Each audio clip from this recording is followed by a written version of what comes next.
जाकिर भाई का जीवन ये संघर्ष में रहा है और उन्होंने पिछले 3-4 चुनाव लड़े, जिसमें से 2 चुनाव तो मेरे सामने ही लड़े हैं।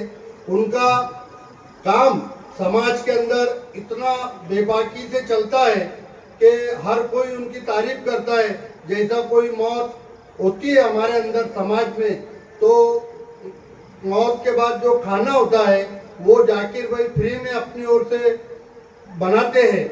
और जहाँ कहीं भी काम होता है उनका घर 24 घंटे खुला रहता है। वो खुद कहते कि मेरे घर में इधर से कोई परिंदा या जानवर आया तो पीछे से निकलता है।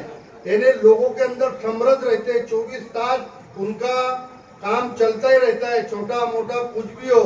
ऐसे अपने जाकिर भाई आज इन्होंने कुछ दिन पहले एक बातचीत के अंदर ये कहा कि अब बहुत विरोध हो चुका है, मुझे अमरीश भाई, भूपेश भाई साहब इनके नेतृत्व पे विश्वास करके आगे वो टीम में शामिल होना है भारतीय जनता पार्टी के अंदर। मैंने राजनीति में आज तक बोले भले ही मैं कई पार्टी में गया, लेकिन मैंने कोई मेरा नेता किसी को माना नहीं था, मगर अब मेरे दिल से मैं आमदार अमरीश भाई साहब, भूपेश भाई साहब और चिंतन भाई साहब और काशीराम दादा साहब, इनको नेता मानकर भारतीय जनता पार्टी में प्रवेश करने जा रहा हूं। और ये बात आप भाई साहब को बोलो, भाई साहब ने भी तुरंत जाकिर भाई को बहुत अच्छे से जाना है, क्योंकि जाकिर भाई के अम्मा जो है वो नगर सेविका रह चुके हैं। और जाकिर भाई का जो भाई साहब राजकीय ब्लड जो है वो राजकीय है, क्योंकि उनके बड़े